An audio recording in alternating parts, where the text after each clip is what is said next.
Sabe quando a gente vê os dados do censo ou os números da inflação?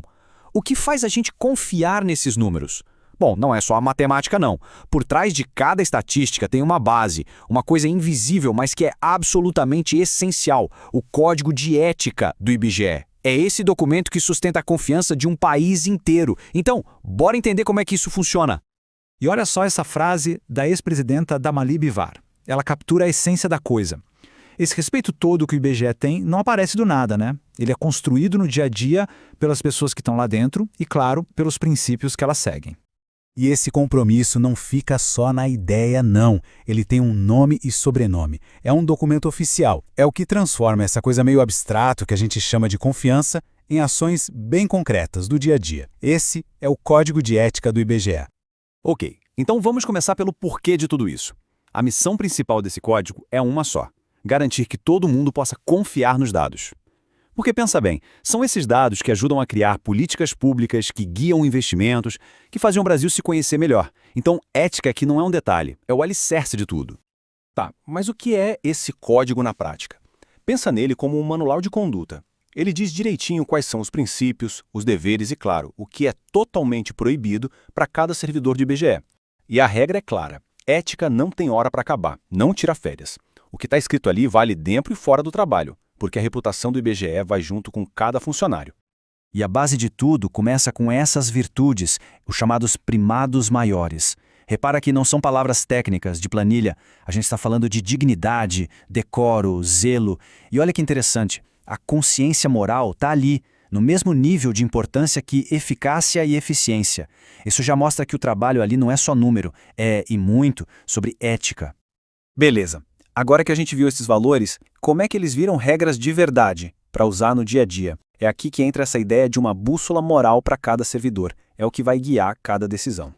E aí a pergunta é, como é que essa bússola funciona na prática? Bom, ela é baseada em alguns princípios fundamentais que, olha, vão muito além do óbvio.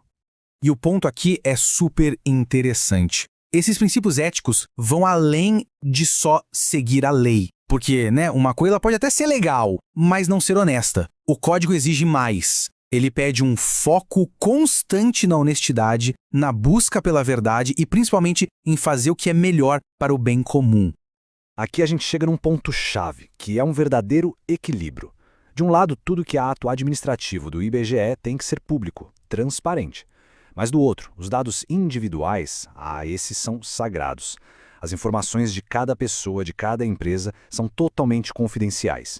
Proteger essa privacidade é uma parte fundamental desse pacto de confiança. Bom, já falamos dos princípios. Agora vamos descer para o nível prático, para o dia a dia. O que se espera de fato de cada servidor na sua rotina de trabalho?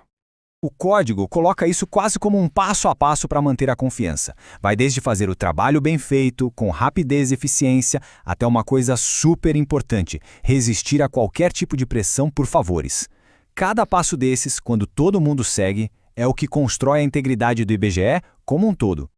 E tem um foco enorme em como tratar o público. A maneira como as pessoas são atendidas não é um detalhe. É uma responsabilidade ética central. Ser cortês, atencioso, respeitar todo mundo, sem nenhum tipo de preconceito, são deveres fundamentais.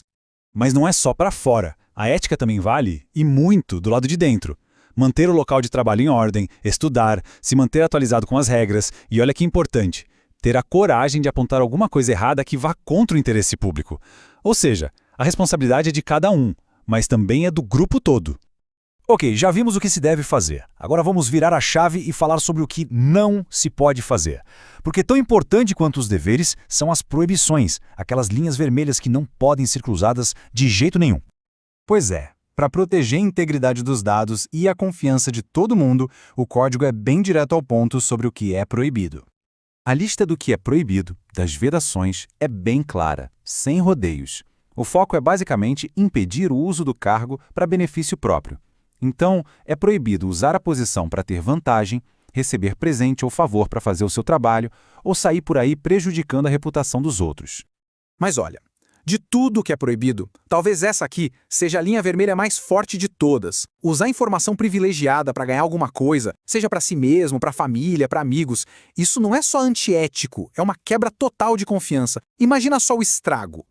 E isso se conecta com outra regra de ouro: nunca, jamais divulgar dados confidenciais ou vazar resultados de pesquisa antes da hora certa. O calendário de divulgação é sagrado.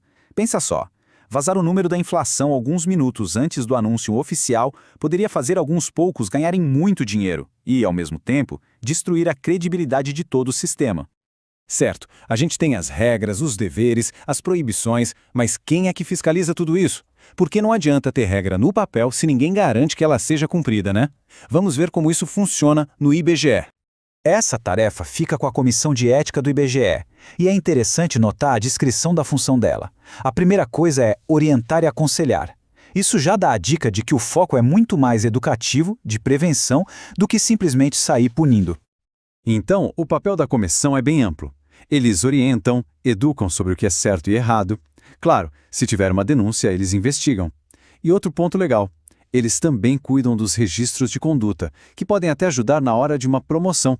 É um jeito de mostrar que agir de forma ética é algo valorizado na carreira. Agora, se prepara para um fato que pode ser meio surpreendente. A única punição que a Comissão de Ética pode aplicar direto é a de censura. Uma. E o que é isso? É tipo um puxão de orelha oficial que fica registrado na ficha da pessoa. Isso reforça aquela ideia de que o papel principal da comissão é zelar pela moral, pela honra da instituição. Punições mais pesadas, como uma demissão, seguem outros caminhos. Então, para a gente fechar o raciocínio, esse código é muito mais que um monte de regra burocrática num papel. Ele é, na verdade, um pacto de confiança. É o que garante que os números que a gente usa para entender o Brasil, para criar políticas públicas, para desenhar o futuro, sejam produzidos com isenção, com técnica e, o mais importante de tudo, com honestidade. E tudo isso deixa uma pergunta no ar, né?